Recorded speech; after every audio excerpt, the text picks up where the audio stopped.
93 دقيقة ونلعب الدقيقة الرابعة من الوقت البدل الضائع، والنتيجة 2-0 لصالح الوداد.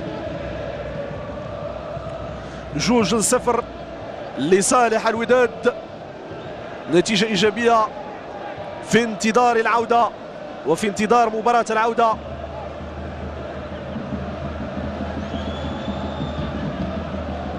كرة مشت للوداد، فريد الطلحاوي، فريد كرة مرفوعة، ما تعاملش مع الكرة كما يجب، كان يود تمرير الكرة في ظهر المدافعين تجاه مصطفى العلاوي لكن ما وصلتوش. والنشيد الوطني في مدرجات المركب الرياضي محمد الخامس لاحتفال بالنشيد الوطني.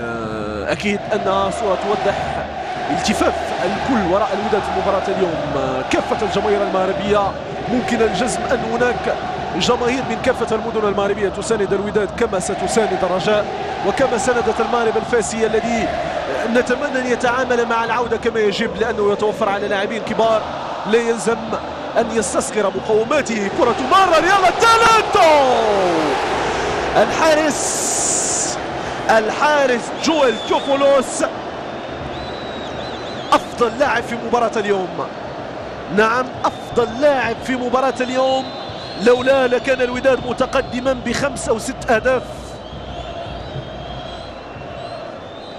الثواني الأخيرة من المباراة حسمت الأمور، 2-0 لصالح الوداد. الحكم لن يضيف وقتا إضافيا في المباراة. 2-0. نتمنى من لاعبي الوداد أن يتعاملوا مع مباراة العودة بحكمة كما تعاملوا مع مباراة اليوم، بضغط عالي وبمستوى محترم للغاية من طرف هؤلاء اللاعبين الذين تمكنوا من تسجيل هدفين في مباراة اليوم.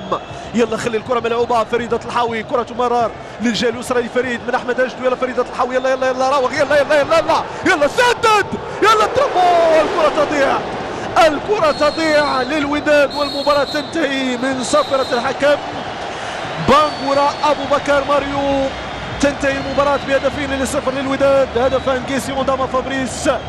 نتمنى ان نكون موفقين لتقريبكم من الاجواء التي حاطت بهذه المباراة في انتظار مباراة العودة بملعب سانيا باشا ستاديوم. هذه تحياتي واحترامي وكامل تقديري لحضراتكم، دمتم في رعاية الله.